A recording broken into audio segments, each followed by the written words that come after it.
Hi, everyone. Welcome to the Asian Hustle Network podcast. Today, we have a very special guest with us. His name is Shawn Tsao. Shawn is a proud Chinese American immigrant who grew up in the Los Angeles area, an alumnus of UC Berkeley. During his senior year, he joined his college friends to start a daily deals company called Munch On Me, YC class of summer 11, and dove into the tech startup industry. He later co-founded a food delivery company, Caviar, in early 2012. Caviar was later acquired by Square, now a public company, in 2014, and then acquired again by DoorDash in 2019. He is currently a co-founder and general partner of Beluga Capital and LUNAtic Capital, a tech investment syndicate and crypto-focused fund, respectively. He is also currently an advisor to a few tech startups and a part-time advisor at the House Fund. Besides tech, Shawn is the founding partner of Umai Hospitality Group, a restaurant group investing in major franchises like the Halal Guys and Bonchon fried chicken, along with local brands like Rooster and Rice. Shawn, welcome to the show. Thanks. I'm really happy to be here. Yeah. And Shawn, thank you so much for helping on the podcast. For you guys that don't know, Shawn is also a part of our Age and Uplifted book, where he shared his amazing story. But for this podcast, we're sort of just hop right into life after Caviar. But I don't want it to be so abrupt, but Shawn, can you give like a quick rundown of where you grew up, what your upbringing was like, and we'll hop into your story now. Sure. So I am a Chinese American immigrant. First, I was an immigrant to the country of Japan, where I was born. And then when I was 5, my parents immigrated to the United States, to LA in a city called West Covina. And then I later moved to a city called Torrance. I would say, I had a very typical Chinese family in that I had the strict father and mother who always were on my case about studying and learning piano and doing all these extracurricular activities to get me into college, right? I will say that I was very fortunate in that my parents were very ambitious of my future in making sure that I had all the resources to accomplish what I needed. That's something that I look back on today and seeing like, oh wow, that was like a really important foundation to my future, to my present day, because of what my parents did for me. I lived in a suburb called Torrance and grew up in a fairly safe neighborhood with good friends. I was definitely a nerd growing up. I loved all the video games. I played Counter-Strike. I was on the math team. I was on the chess team. I was in all this nerdy stuff. And of course, but I was also really into sports. I was on like every single, sports team I could get into. And then afterwards, I got into UC Berkeley, where I actually majored in architecture. The reason why was because when I was younger, I loved to just scribble and draw everything that I saw, and especially buildings. I had no idea why. Like I had a fascination with how space connects with people and just the visual importance of man-made objects. And so I was very lucky in that my parents saw how interested I was in architecture and that they encouraged me to go to community college and after school programs to kind of hone in on my design skills. And with that, I was able to get into UC Berkeley, got into their College of Environmental Design. Um, I worked for the college football team to help pay for tuition. And senior year, my buddy Jason Wang was like, "Hey, I'm doing a daily deals company, and I might need some help drawing up some like marketing stuff, and also I need help with sales in general." Marketing stuff, I was like, "All right, that's easy. I can draw stuff up, no big deal." And yeah, sales, it's the same thing as pitching my buildings and architecture programs, architecture projects to professors. So I was like, all right, it's like the same thing. I can do this. And at the time I had a lot of spare the spare time, just because I was actually able to graduate in 3 years, but I decided to stay another year to take more classes, and also I just enjoyed the college experience, and I was very lucky that I could afford to do so. And with that extra time, I got into the startup industry, and then never looked back. Wow, that is an amazing story. You know, the way that you described your childhood, it sounds like we're best friends, man. In a different time, if we met earlier, we're best friends. Piano, music, study, math, you got it. We're best friends. Oh man, yeah, we probably would have been the same group of friends. But yeah, I mean that's a really great insight of how you grew up and what was expected from you. And I know we read your story in the book and we absolutely loved it. But I just want to hear again on our podcast, what was your parents' reaction when you kind of left the traditional path and sort of went on this crazy adventure of being a startup? What were the first few words they said to you? How did you handle the pressure yourself in terms of like what did you even tell yourself at that point? Like, Shawn, let's do this, or Shawn, what the heck are you doing? um Definitely there were many times in my head where like, what the f am I doing? you know this is definitely not the route my parents had chosen for me, in that they expected me to graduate, get a corporate job or some sort of like a decent paying job, and go from there and climb the corporate ladder or whatever. And so when I told them, hey, I'm gonna push off my architecture career for another year at least, and I'm gonna work on this company with my friend, I will not be paid anything. And initially, my parents were very hesitant, but they knew that no matter what they said, I was just going to do it anyways. Because if I needed to find ways to make money on the side, like I'll do it while I'm trying to do this startup thing. I actually did a ton of research studies to pay for my rent. There's a lab out there with like vials of my blood, I think. That sounds really crazy. Yeah. Wait, let's not do that real quick. What do you mean by have lots of your blood? Do you like donate blood to do research, or did I you have like? no idea. They made me, so like there was this one ad where it's like a 2-3 months thing, and they're like, we'll give you $1,000 if we can take some of your blood and you answer a bunch of these random questions.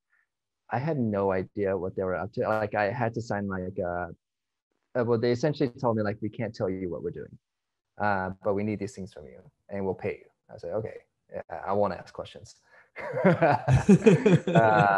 yeah, so I did that, and yeah, did so many research studies. Actually, funny story. I went into a research study one time, and I saw my co-founder Andy go into the same building and say, "Oh, you too? You're doing that?" Like, yeah, I got to pay for rent as well. That is some hustle to the next level here. Like, right? Just for clarification, it's giving out blood instead of being injected random things, right? No, they were taking blood. Okay, I wasn't injected anything. Yeah, Okay. yeah. I'm glad. Yeah. But it's obviously in the beginning, it's really hard to survive, trying to accomplish this goal. And of course, every now and then I would be like, hey mom, I might need like $100 just to make rent. And of course, my parents are very supportive of that. And they would also follow up. It's so like, when are you going to go back and get a real job? And maybe an MBA or this and that. And I'm like, well, like I'm still working on this thing. So, give me some time. And for my parents, they're like, I appreciate that they were allowing me to, I guess, explore my careers and wants. And luckily my dad knows a bit about the tech industry and the tech culture. And so when he saw that we started to finally raise some money, he kind of like he got it. My mom not so much, My dad was like, okay, I see that you raise some money, you make some traction, that's good. Like, let's, I fully support what you're doing. Just be careful out there. So, eventually I got their blessing to continue what I was already doing. And yeah, and now they're retired, stress free, and they really don't care what I'm doing. That is a Yeah. story about pure hustle right there. We all know, like, starting any company at the early stages, it's do or die type of, you have to go all in. And the fact that you hop all in and your parents are supportive and you found ways to support yourself through very unconventional means, as long as you're not selling drugs, it's okay. Yeah. Give me the blood. Yeah, you got to Debatable. do what you gotta do. Yeah. Yeah. I Yeah. mean, sorry, go ahead, Maggie. Oh no, I was just gonna say, like I feel like that's such a common theme in Asian households and Asian parents. Like we, oftentimes have our parents worry about us. They just want us to have like, very stable jobs where we can have a stable income. But until we get some traction, we're like, okay, like just be careful. But I understand you're, doing something that you're very passionate about. And I think they were able to see that, and they started trusting your instinct and your gut. Yeah, So. like I would say, I don't know about other Asian ethnicities, but I would say like a lot of Chinese families, they have this tendency of like, don't rock the boat, like Right. follow this path that we know is good. Like that's why we always have the stereotype of like, oh yeah, Chinese kids goes into like lawyers or become lawyers or doctors or something like that. Or even my dad was in IT, so he wanted me to go into engineering, right? But like he would used to give me these toys that you have to code essentially to make it work, which I played with and did, but I was like, this is not interesting. I rather like draw. So I I appreciate that they try to help me succeed in life. It's just that it was just not me. Yeah. But what really helped with, at least with my family, was that they were willing to give me a chance, whatever my dream was. And actually, they were also hesitant of me going into architecture because my dad sent me this article about like the two lowest paying occupations. One was a chef and the other was an architect. And they would tell me That's that all the time, like, hilarious. you sure you want to go into this? You sure you don't want to be a doctor, pre-med, pre-law, or engineering? I'm like, nah, I'm good. I'm gonna go draw some buildings or restrooms or something. Yeah. Yeah, I mean it's crazy, right? Because those professions at the time seemed like low paying, but nowadays, due to like social media, it can be highly lucrative and profitable. So you just can really like never predict the future in any way. I'm kind of curious too, because you're hustling so hard trying to make rent. What was the turning point? But before we get there, what was almost the breaking point where you're like, I'm gonna give myself a few more months, a few more years. If it doesn't work out, I'm out. I'm done. I'm sorry. Have you faced those moments where you were like, man, like how much longer can I keep giving out blood? Like there's only so much blood I have. You know? So I just Yeah, want to no, hear more about those absolutely. thoughts. As you know, like when we first started off, it was a daily deals company, and unfortunately, that didn't go well. And the partners at the time, we went to a bar called Bear's Lair at Berkeley, and we got together and like, okay, we're gonna have to shut down this company. Um, what do we do next? Right at that point, it was turning my head like, oh shit, like I'm gonna have to tell my parents like I've like disappointed them, or like I failed and I need to get my shit together and go apply to jobs. Definitely was on the top of my mind, like, do I need to go apply to jobs tomorrow? I mean, like my other co-founders had already started doing other things, started applying to other jobs. And so it was quite demoralizing at that point. And we also had a co-founder at the time. He was like, hey, I'm on a H-1B visa and I need to get a real job to stay in this country. And this guy was one of the guys who essentially influenced me to get into the startup, this entrepreneurship journey. And that was really tough for me because it's like, damn, like, you know, I followed you here and you're leaving. But I guess in the end, you know, we decided, okay, let's give another idea a try, like a real go. You know, we'll try to raise some money, and if we can't raise any money, then we'll shut it all down. But within that year, we developed Caviar. We launched. We got traction. We got funding, and after that, you know, like maybe 6 months after launch, I was like, okay, yeah, like I'm in this long term. There's no turning back now. Well, I mean, it's crazy, right? Because if you take a step back in that moment, that if you guys would have quit at the very started Caviar, like your future would be significantly different. But the fact that you took what you learned, you kept your head high, and you kept being optimistic. Hey, like let's try again. Let's see what we can do.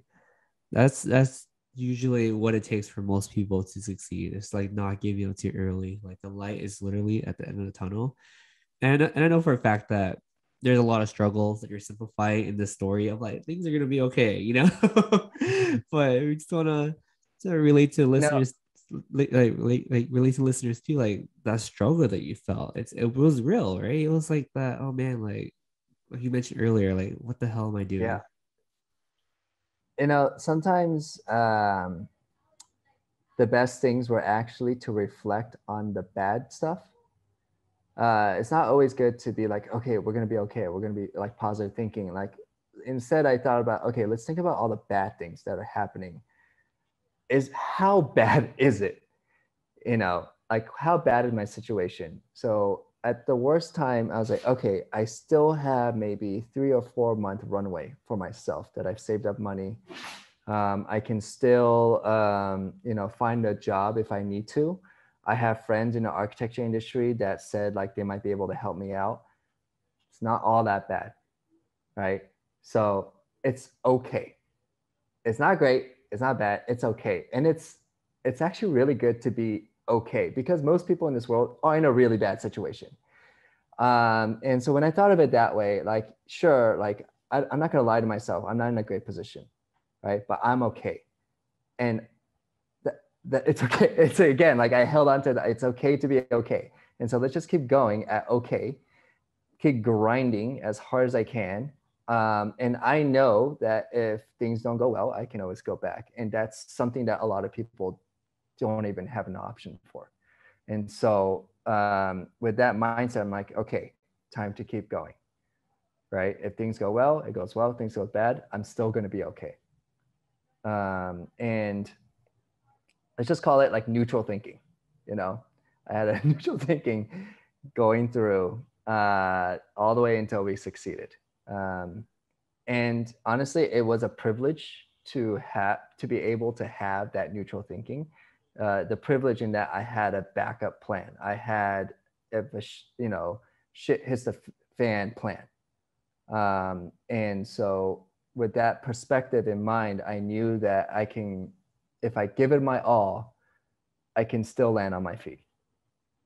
And that sort of thinking gave me the energy, the motivation to be able to put 110%.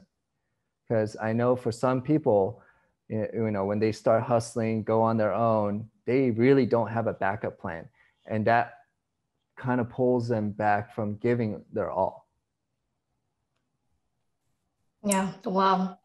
I think that neutral thinking is a really good way that you put it, because you knew that, you know, no matter what, there will be a backup plan for you. But at the same time, you knew that things are not as good as they should be. So that kind of pushes you forward and continues to push you to do, you know, 110%, because that's what you needed to do, right? Like it's not perfect. It's not all roses and daisies right now, but I'm in an okay position, right?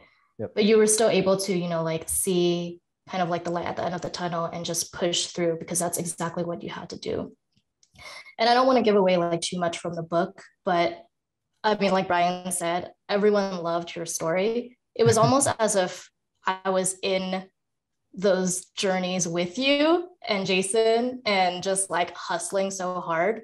And I know in one part of the story, you had mentioned that you would be like driving to deliver food to people while you were on the phone with someone who was like asking for a return, and then on another call for like a forgotten order that you had like forgotten an order or something, all while you're driving, and you're just handling 3 different things. Yeah. And I think you said like you had almost died multiple times just driving and doing different things at once. Do you ever look back and think, you know, I miss those times?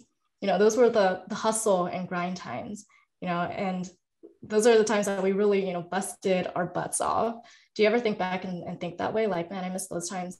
I do think about them like nostalgically, but at the same time, I know that like if I do that again, it's so much stress, so much anxiety, and it's just I can't afford to lose more hair. So, you know, um, and you know, my co-founders know like as much as we think back of like, oh wow, we hustled so hard during those days. It's like we asked, you want to do that again? And there's a hesitancy, you know, after that question. It's like, maybe, probably not right now. Because we still remember the pain that we had to go through during that hustle. But, you know, in the end, it got us to a good place. And that's why we think about it so nostalgically. Yeah, let's hear about the celebration. Let's fast forward a little bit more. Like the day that you guys went to your acquisition. For our listeners that don't know, Caviar got acquired by Square for about $100 million. So congratulations. What was that news like? And what was that process like for you to be like, oh my goodness, like only a couple of years ago, I was driving, I was giving out blood, I was doing this and that. Like what was flashing through your mind? What's going on? Initially, I was like, what the hell is Square looking to call us? Little did I know they would actually develop something similar in the back where most people didn't know. They were trying to create this thing called Square Order, and they weren't getting as much traction as they would like. And so they decided to go the acquisition method. And when I first heard that Square was looking to partner with us, so it wasn't an acquisition necessarily. They came in and they're like, hey, we would like to partner with you guys. We're trying to develop something called Square Order, and we want you to be the delivery service behind it. And so we're like, okay, let's keep talking. And so we started to talk to more of the executives. This had a product at the time, which was Gokul, who's now at DoorDash as well. And also we talked to the CFO, Sarah Fryer, who is now the CEO of Nextdoor. You know, they were eventually they came to, I forgot how they even brought it up to Jason and I, but they were essentially like, okay, we want to acquire you guys.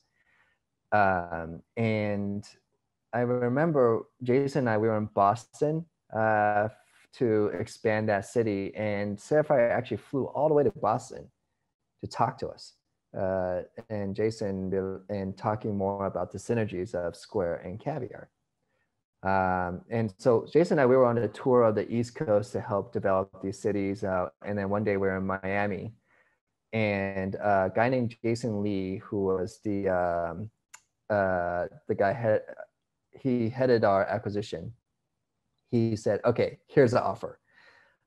So we got the offer.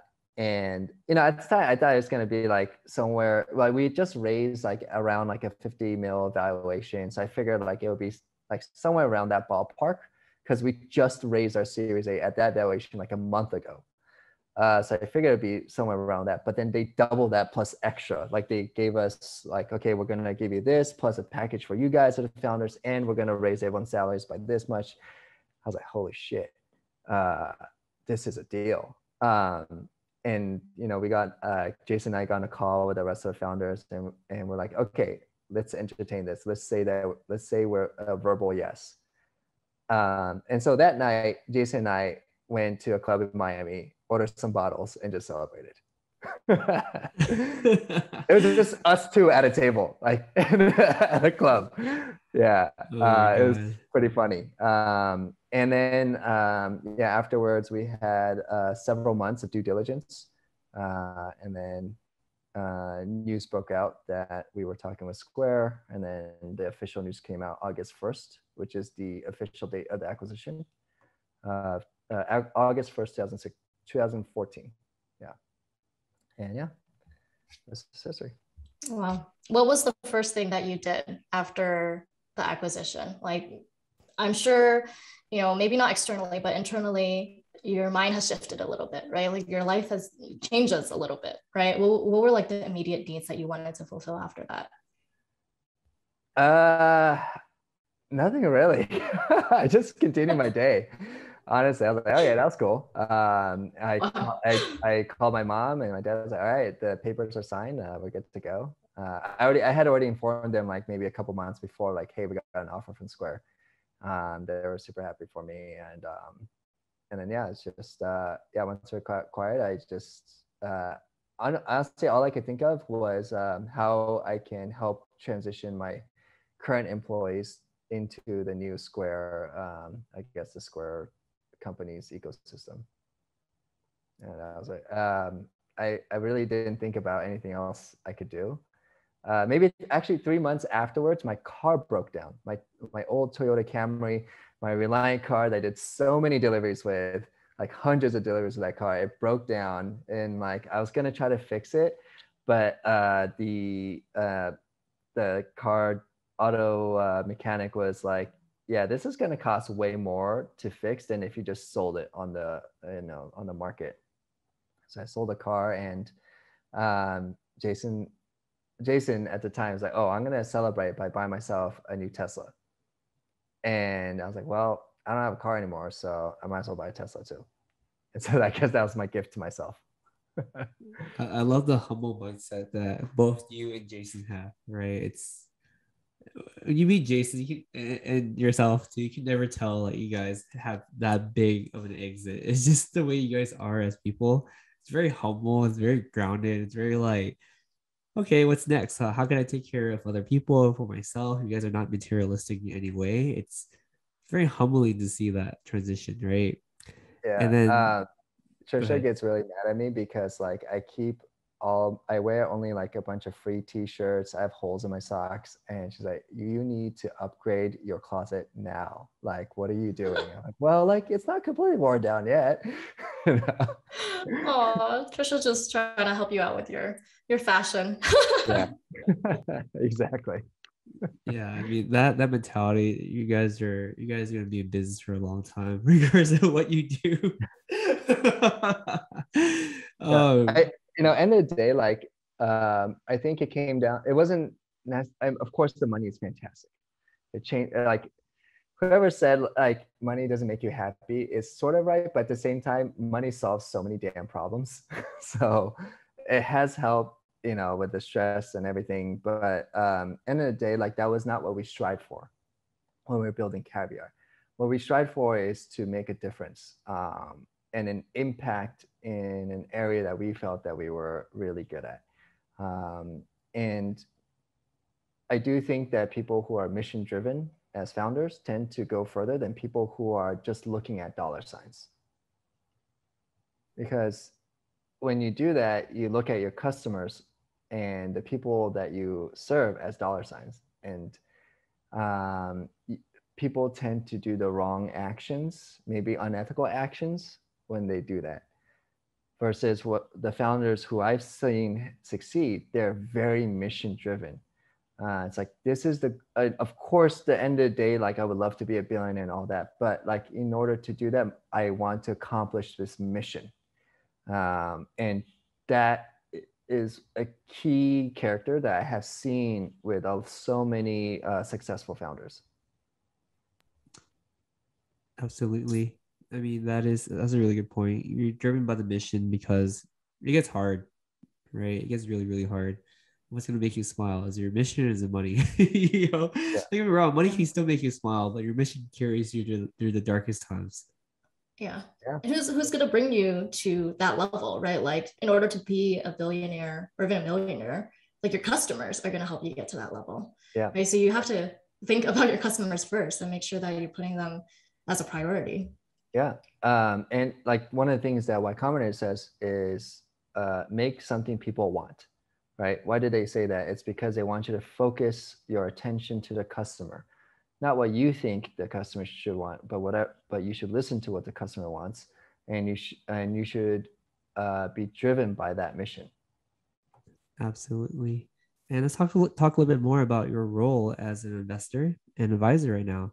Like how this come about? Like did it come about like a couple months after you left Square, or was there a gradual process? Was it something you were thinking about? And how are you helping founders right now? Definitely not something I had in mind when I had exited Square. I really thought I was just gonna disappear and travel for a while, or I don't know, go ski and snowboard all day long because I love skiing and snowboarding. But the first thing that happened was that we had a friend who purchased the Halal Guys franchise for San Francisco. And he told us about the opportunity, and Jason and I, we're huge fans of the Halal Guys. And so when we heard the opportunity to purchase a franchise, I was like, oh, let's just do it. I love the Halal Guys. Like I wanna do this. And we just happened to have like a former restaurant manager who lived in Seattle that was available. He's like, yeah, I want to do this too. And so we purchased the Seattle franchise for the Halal Guys.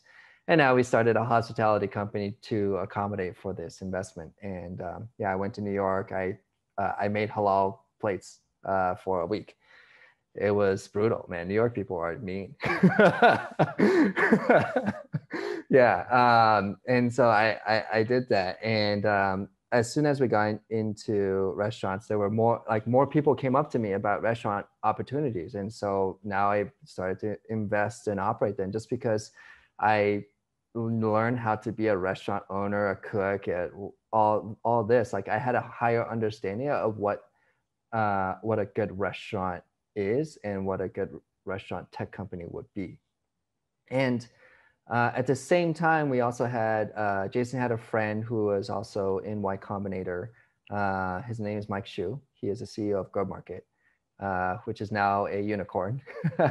And at the time, Jason really liked him. I really liked him. He was such a hustler. And we just wanted to support him. And so we gave him a check.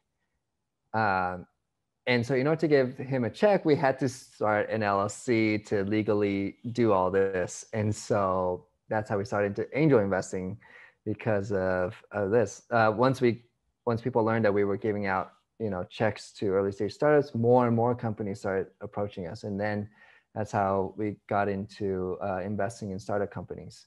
And now I'm officially advising 3 companies. We've invested maybe into 30 concepts now. And then, we invest into multiple restaurants, bars, restaurant tech companies. And then, once more and more people were connecting with me, they wanted me to join them as an advisor to this fund or that fund. And so I was a senior advisor over at Christian Robotics VC, and now I'll be an advisor over at the House Fund. It's nothing that I had intended to do. I just kept doing what I enjoyed, and things just came to me. I don't know how to explain it. No, you explained it perfectly. You kept following what felt right in your passion, and that's always been helping people and exploring things that you always like to do, right? And that always ends up leading to more and more opportunities. And look where you are. Like you started out hustling, giving out blood, driving delivery food, and then, dude, like 10 years later, like look at you now, man. The impact that you're making on other people's lives. Like we always hear about how you're so passionate about helping founders, and you openly defend certain things on Facebook that we're just like, wow, like thanks for speaking up, Shawn. Like we need more people like yourself. So I appreciate that. Yeah, for sure. I mean, end of the day, I look back on my own journey, and I remember the people who helped me and their messages. And for me, I just want to pass that along, and to help anyone like me, or maybe even people who are less fortunate than I am. And so if I can give my time, and usually like all they need is like 15 minutes of my time, I can give it to you. It's free. It doesn't cost me anything. But if that can impact you in a big way, then hell yeah, right? And this is Asian Hustle Network, so of course I'm going to help out my fellow Asians.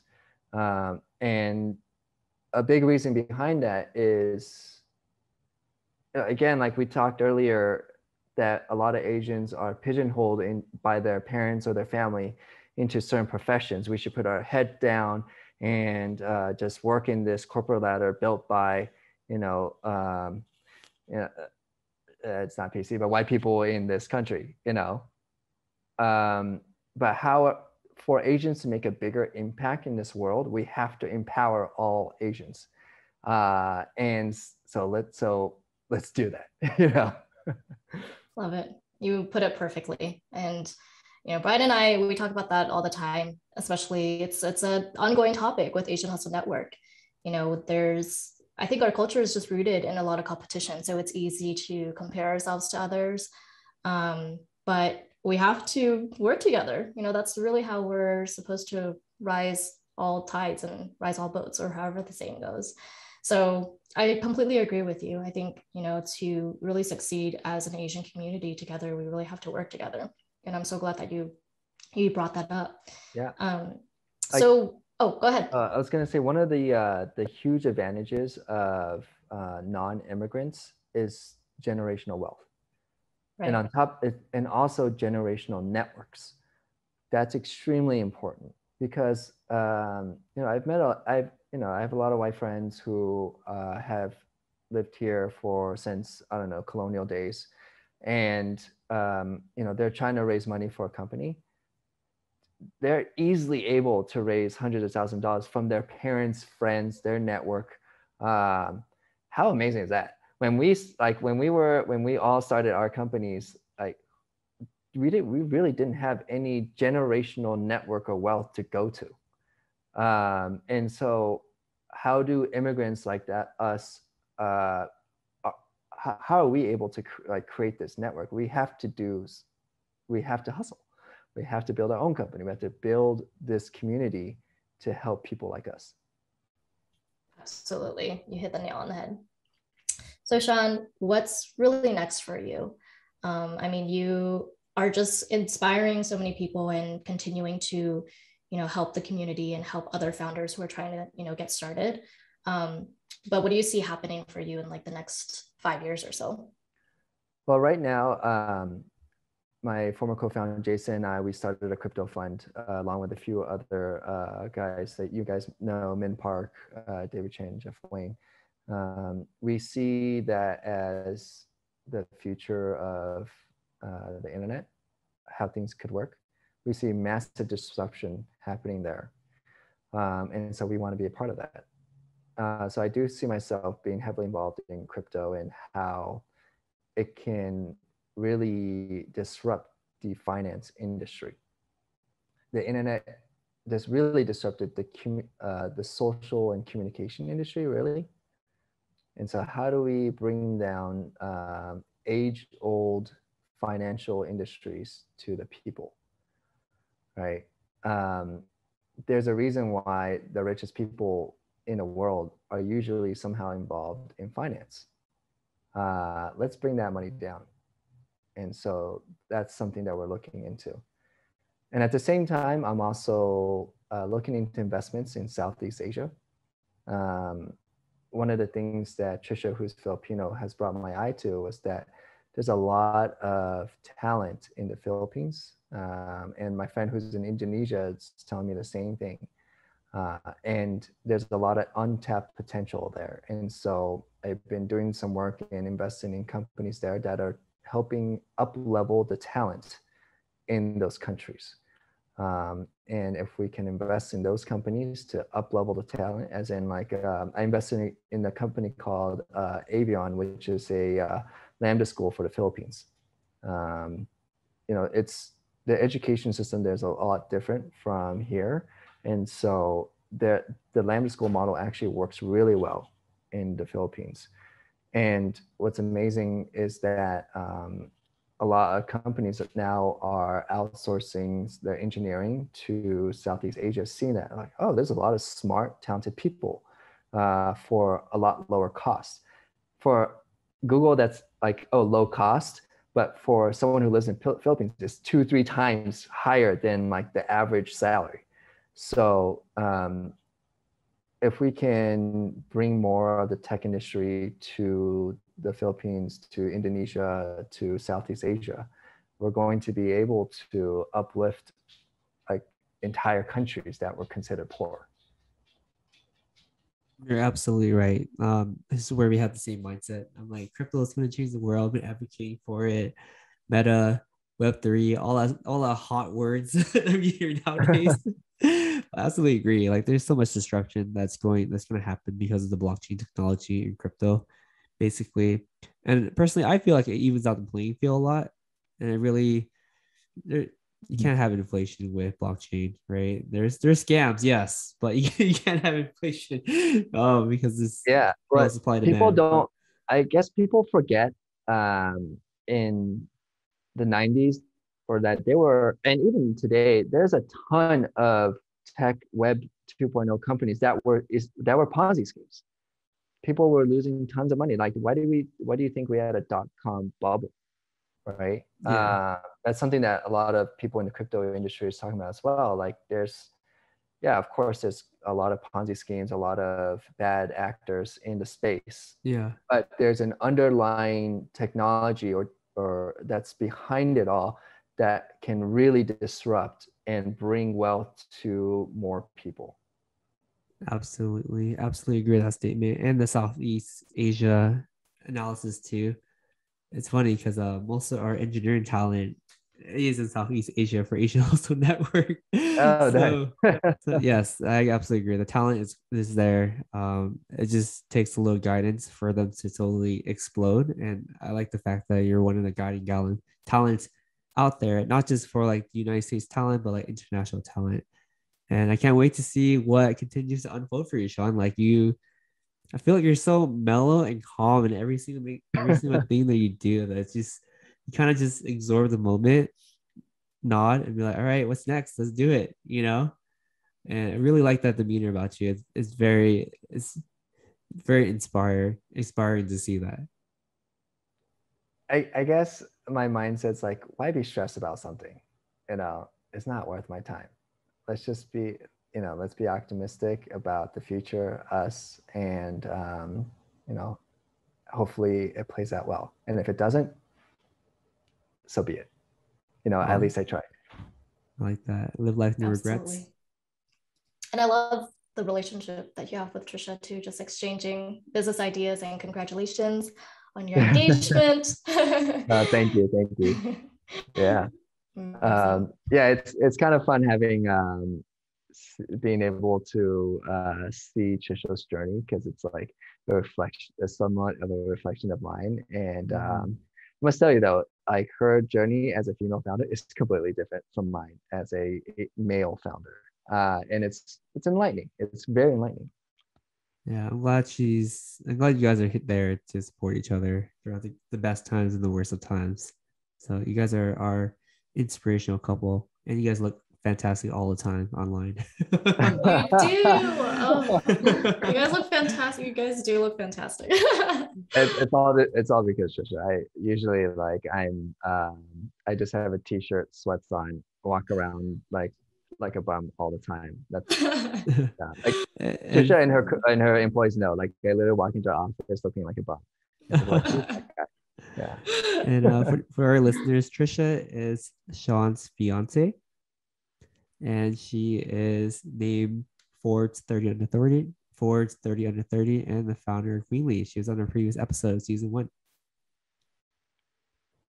Awesome. Shawn, we have one final question for you, and that question is, if you can go back to the time where you're hustling really, really hard, and actually let's go back to the moment where you were deciding whether or not to start that separate company or start Caviar, what is one advice you can give to another entrepreneur at that point of their career where they had to make a decision? Do I continue? Do I not continue? What advice would that be? The first thing I would say is, um, what are your dreams? What do you want to accomplish, right? Can you accomplish that within the runway that you have? It's really important because, if you don't have enough financial runway, then yeah, you should maybe consider go get a job and build that runway, build a network. And it's okay. Like, it's okay to take time off to start a journey, go back and get a job, but at the same time, continue to hustle while you have the job, network like crazy. Like, you really have to. But, if you're like, okay, I do have the runway, I can afford to do this, then go do it. Like, what do you have to lose? People do have to think about that. Like, what do you have to lose? It's extremely important, and something like people don't understand with immigrants is that, like, sometimes we really don't have a backup plan. Like, we don't have, or some people don't have parents or families to rely on. And that's okay. Like, it's okay if you have to give up on your dream right now, but it's not the end. There are plenty of people who have succeeded in later stages of their life, and that's okay. So, I would love to tell everybody, just go do it, put all your effort into it, and don't worry about the consequences. But I'd be lying if I didn't think about those things. I really did. But I was fortunate. Again, I was fortunate that I had a backup plan. I had a safety net of sorts with my family who had a house. Like, some people don't even have that. And so it's really, look at yourself. Where are you at? Can you afford to do this? Go do it. And even if you give up, it's not the end, right? Your dream only dies when you die. So don't worry about that. Yeah. Yeah. I like your long-term thinking, and it's very good for us to hear that, because it gives us a chance to take a step back. Because a lot of us are quick to judge our own life, that we didn't succeed now, we're total failures, and that we're not going to amount to anything. I like the fact that you're looking at life at a much longer scale. Like, life is still so long for a lot of us. It's still very amazing, right? And the fact that you never give up, I think opportunities will still come. It's just around the mindset to, like, really spot those opportunities when they come along. It's really easy to get distracted from that, because especially in my 20s when we were doing Caviar, we had so many friends who were in finance and engineering getting paid like ridiculous salaries, and they're going on amazing trips with nice cars, or maybe they even bought a house out of college. And here I am in my shitty apartment with two other people, eating scraps from a photo shoot that I had just taken from Caviar for Caviar. And I hadn't traveled or done anything fun for so long because I had no money. Those things can really affect your mindset and wanting to give up and just go get a job. But the people who persevere will win. It's not a short, like, you cannot think of things in a short-term way, right? It's, some people think like, oh yeah, if I get into Dogecoin, it'll go up 10x in a year or something like that. It's like, you really can't think of that way. You really, it's a lot better if you think of your goals on a 5-year, 10-year plan. It's so easy to get sucked into like get rich quick schemes. Trust me, I've almost got sucked into like all those things. And it's not, and it will set you back from your real goals. For sure. I just want to appreciate that, like Brian mentioned, your long-term thinking, and you kind of presenting the perspective from two different perspectives, because looking at your runway, like if you don't have enough runway and you need to, you know, take on a 9 to 5 while you're working on the thing that you're passionate about, it's okay, you know, like just stating the fact that it's okay. But if you do have enough runway, you know, go for it, you know, and just like thinking it from those two different perspectives, which, you know, I'm sure there's a lot of people in those two different groups. It's really, really important, right? But we have to, you know, continue to make sure that we do the thing that we're passionate about, because as long as, you know, you have that dream and you don't give up on it, then you're not going to fail, right? Yeah. Yeah. Love it. Thank you so much for sharing that advice, Shawn. So where can our listeners find out more about you and all of the things that you're working on online? You can follow me on Twitter at Shawn Tsao. And yeah, I actually tweet a lot of crypto stuff on there. So if you're interested in that, follow me. If not, you can, how else can you, oh, you can just add me on LinkedIn. I don't know, just hit me up. I do sometimes look at my LinkedIn messages for pitch decks. I look at them. And so, and you can tweet me, DM me your pitch decks as well. And yeah, I'll read them. Yeah. Awesome. Thank you so much, Shawn. We'll leave all of that in the show notes. Don't blame us if you get like hundreds of pitch decks all of a sudden. Well, then I'll have some, you know, holiday reading then. Yeah. But thank you so much for being on our podcast today, Shawn. We really appreciate you for being on, and just love that we were able to do this continuation of your story. And for all of our listeners who haven't checked out Shawn's story yet, his story is highlighted in our book, our first ever Asian Hustle Network book called Uplifted: Journeys of Abundance, Community, and Identity. So check out Shawn's story in there. Awesome. Thank you so much for your time today, Shawn. Really appreciate you having you in the podcast and the book. Thank you for everything you do. For sure.